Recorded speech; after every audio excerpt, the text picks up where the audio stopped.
It is now my humble request to invite you to present the national flag to the Kenyan contingent to the East Africa Community Regional Force.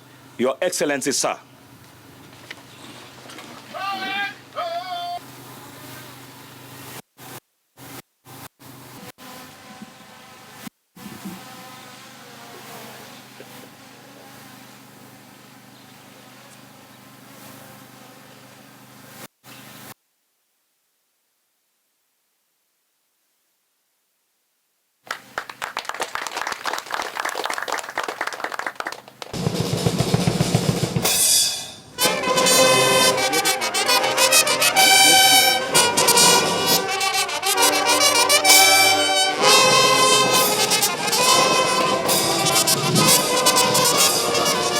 As a nation, this is a proud day for two reasons.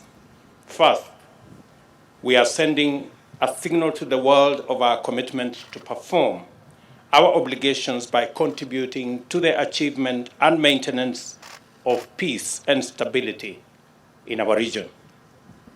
Secondly, we are proud to flag off a national contingent whose readiness for mission is at its highest ever. Our national and regional community holds tremendous potential to unite hundreds of millions of people in quest for shared prosperity.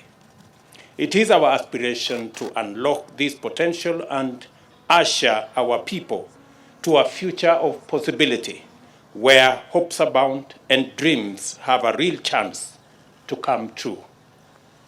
At the bare minimum, every society deserves the opportunity to experience peace and safety, and every nation desires to guarantee its people the dividend of security and stability. Without peace, human freedom is in jeopardy. Without stability, all potential is deferred in perpetuity. And without security, opportunities remain a mirage and unattainable. This has been the unfortunate story of our dear brothers and sisters in the Democratic Republic of Congo, and no country in the world has been so cruelly robbed of such abundance of promise through conflict, insecurity, and instability. As neighbors, with various interlinkages, the destiny of DRC is intertwined with ours. We all have a stake in a stable Democratic Republic of Congo, and its security is an obligation that we commit our best effort to achieve. I want to assure you that I have done extensive consultations on this deployment, and in the last 48 hours, I have talked to the Secretary General of the United Nations, who has given his tacit approval of this mission. I have talked to the Chair of the African Union, who also concurs under the African Union Peace and Security Council that this deployment is necessary and is important for regional peace and stability. I have had extensive consultations with the East African community leaders, starting with our chairman, the President of Burundi, President Museveni, President of Rwanda, and we have all agreed in one accord that it is our collective responsibility to keep our region and our continent safe, and it is our responsibility to confront criminals, terrorists, and all negative elements, including armed groups that terrorize our region, denying us the opportunity and the possibilities that exist in our region for prosperity, for growth, and for development. In that extensive consultation, I have come to the conclusion that it is necessary, it is important, and it is urgent for us to make this deployment, and I am confident that the men and women in this force have been prepared adequately to be able to discharge their mandate, to carry our Kenyan flag, and I have been careful when I was handing over the flag to the commander that you have our support and our prayers. I also thank everyone on behalf of the people of Kenya, and I want to assure you that we do not take your role and contribution for granted, including the gallant sacrifices you embrace for our benefit.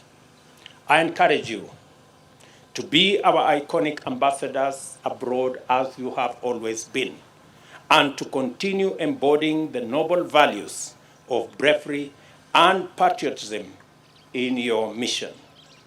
Always demonstrate the professionalism, integrity, and high sense of duty that is associated with the Kenya Defense Forces. In so doing, you will faithfully reflect the mission's values, rules of engagement, and ethos in delivering your mandate to the best of your ability. And I assure you of my support, the support of the government of Kenya, the support of the people of Kenya, and we are all assure you of our prayers as you discharge this noble duty. I am confident that you understand the immense nature of the mission you are about to embark on and the expectations that come with it. Your resolve to always execute your mandate, often in unforgiving situations and conditions, to the highest standard, has earned the Kenya Defense Forces accolades in missions abroad and ensured the same back home, thereby making Kenya a beacon of peace, freedom, and hope. Under the banner of the East African Community Regional Force, you are confronted with the responsibility of demonstrating the African Union's clarion call, Africa solutions to Africa problems. You are also charged with delivering this noble mandate to the highest professional standard. This standard guarantees the protection of civilians, facilitates the achievement of sustainable peace, and creates a conducive environment for establishing democratic space underpinning regional and national prosperity. I have keenly followed your rigorous training and general preparations in the build-up to this deployment, and I am satisfied that you are up to the task. I have been taken through the motions this morning by General Nyaga, who will be the overall commander of the East Africa Regional Force, and I am confident that you are well prepared to undertake this noble, necessary national duty to protect not just our region, but all its people as well. I have assured the CDF of the government's firm support to the Kenya Defense Force in the excellent work you continue to do for our country in various fields. These noble and patriotic tasks include peace support operations like the Africa Transition Mission in Somalia, the United Nations Force Intervention Brigade in the DRC, as well as the upcoming East Africa Regional Force for defending our collective borders. We are committed to do our part in providing resources to equip you to shoulder this solemn responsibility of defending our country and contributing to regional and international peace and security. I take this opportunity to express